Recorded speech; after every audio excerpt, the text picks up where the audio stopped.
নমস্কার সবাইকে, প্রতিমা ভেজ কুকিংয়ে সবাইকে স্বাগতম। আজ আমি তোমাদের সাথে চটপটির ডাল কিভাবে রান্না করতে হয় সেই রেসিপিটাই শেয়ার করব। এখানে আমি যতটুকু ডাল তৈরি করব সেই অনুযায়ী ডাবলিগুলো ভিজিয়ে রেখেছিলাম সারা রাত। ডাবলি থেকে জল ঝরিয়ে নিয়েছি। এবার ডাবলিগুলো প্রেসার কুকারে দিয়ে দেব। প্রেসার কুকারে সবগুলো দিয়ে দিয়েছি, সাথে কেটে রাখা দুটো আলুর টুকরা, পরিমাণ মতো কাঁচামরিচ, লবণ, হলুদ গুঁড়া। এবার পরিমাণ মতো জল দিয়ে দেব। জলটা দেয়া হয়ে গেছে, এবার ঢাকনাটা লাগিয়ে দেব। 3-4টা সিটি দিয়ে ডাবলি নামিয়ে নিয়েছি। দেখো ডাবলিগুলো কত সুন্দর সেদ্ধ হয়েছে।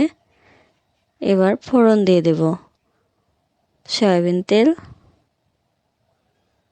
তেজপাতা, থেতো করে রাখা আদা, শুকনো মরিচ, জিরা। এবার একটু লাল লাল করে ভেজে নেব। এবার ডাবলিগুলো দিয়ে দেব। দেখো কত সুন্দর হয়েছে। এবার সব কিছু মিশিয়ে নিয়ে শুধু 2টা বলক আসলেই হয়ে যাবে। এবার মশলা দিয়ে দেব। জিরা গুঁড়া, চটপটি মশলা।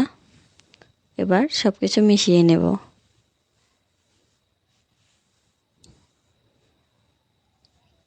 স্বাদের পরিমাণটা বাড়ানোর জন্য পরিমাণ মতো একটু বিট লবণ দিয়ে দেব।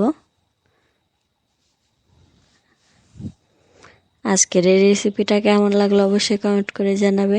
সবাই ভালো থাকবে, সুস্থ থাকবে। নমস্কার।